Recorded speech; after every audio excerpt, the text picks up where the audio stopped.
A good Sunday morning from our Washington, D.C. location.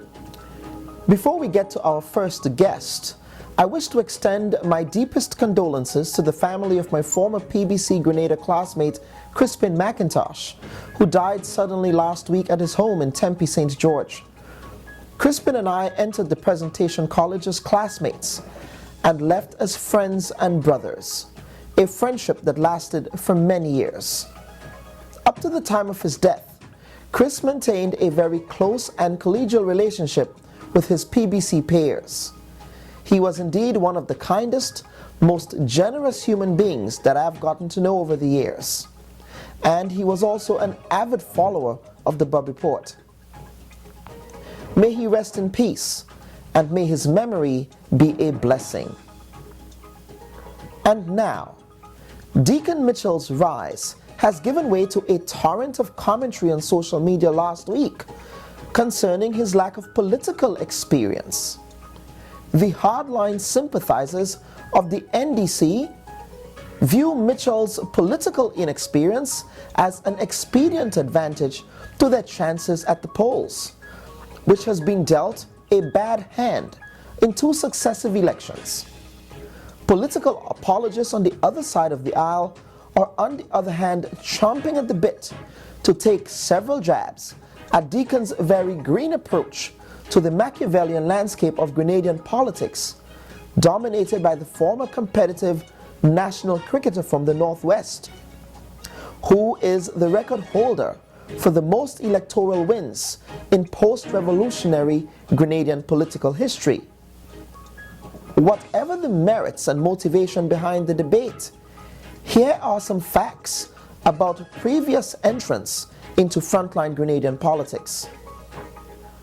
On his return to the country in 1984, the current Prime Minister of Grenada just turned the age of 38 when he won the St. George's Northwest seat and assumed the role of Minister of Works under his boss, the late Prime Minister Herbert Augustus Blaise. He became the political leader of the NNP in 1989 after what some historians framed as a political coup that toppled the ailing 71-year-old Blaise, who died later that year. Mitchell then won the 1995 election at the tender age of 49, making him the second youngest prime minister after Maurice Bishop, who assumed the leadership of Grenada when he was only 34. Similarly, Sir Eric Matthew Gerry led Grenada's first proletariat revolutionary uprising, recorded in history as Sky Red, against the white planter class at the age of 29 in 1951. The charismatic Gerry then led Grenada to political independence at the age of 51 in 1974, notwithstanding the organized labor, legislative and executive experience he amassed during this time.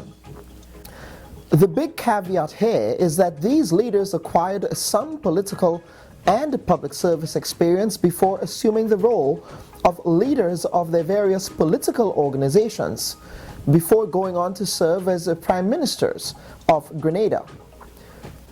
This chronological retelling of Grenada's political history isn't a mere rebuttal of the experienced talking points that have emerged. It is fair game to question whether or not one's age can translate into qualities of maturity, readiness to lead, and discipline to stay the course. Has Grenada suffered due to the over-exuberant political ambitions of these under 50s in the past that led Grenada during some of its most turbulent and historic times? Are we going to learn from history, or are we doomed to repeat the same mistakes of the past? However, we here at the Bubb Report will continue to call balls and strikes on this and other issues that demand impartial and dispassionate examination from an independent media. Let us watch this space.